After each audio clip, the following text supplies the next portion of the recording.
முடியாது முடியாது முடியாது.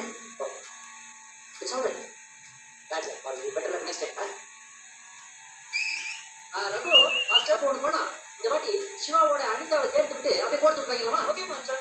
Okay. What a waste of time. Master, what again? யாரு? அனிதா யாரு? What nonsense you are? Anitha யாரா? அனிதா நம்ம காலேஜ்ல புதுசா ஃபர்ஸ்ட் இயர்ல ஜாயின் பண்ணிக்கிற பொண்ணு. எனக்கே தெரியுமே. அல்லோல படிக்குது. எல்லா பசங்களும் அவளுக்கு தான் கூட தான் அலையாங்க. அப்படியா? ஏன்னா அந்த பொண்ணு வாழ்க்கையில அப்படி ஒரு சோகம். அவளுக்கு ஒரு குருட்டு தம்பி. அவன் ஒரு வாட்டி ரோட்டை கிராஸ் பண்ணும்போது நேஷனல் பெர்மிட் லாரி அடிபட்டு செத்து போயிட்டான். அதுல இருந்து எந்த ஸ்டூடெண்ட் ரோட்டை கிராஸ் பண்ணாலும் இந்த பொண்ணு நின்று நிதானமா கையை பிடிச்சு ரோட்டை கிராஸ் பண்ணி விட்டா வேலைக்கு போவான். அதுக்காக அந்த கட்சிக்காக ஏன் நம்ம பசங்க பர்மா பஸ்ல டூப்ளிகேட் குறிக்காத வாங்கி மாட்டிக்கிட்டு அந்த பொண்ணுக்காக இவ்வளவுகளா அலையா. இப்ப நான் கூட அப்படிதான் போறேன். அதுதான் போறேன். அந்த பொண்ணுக்கு அப்படி ஒரு பறந்து நெஞ்ச மனசு.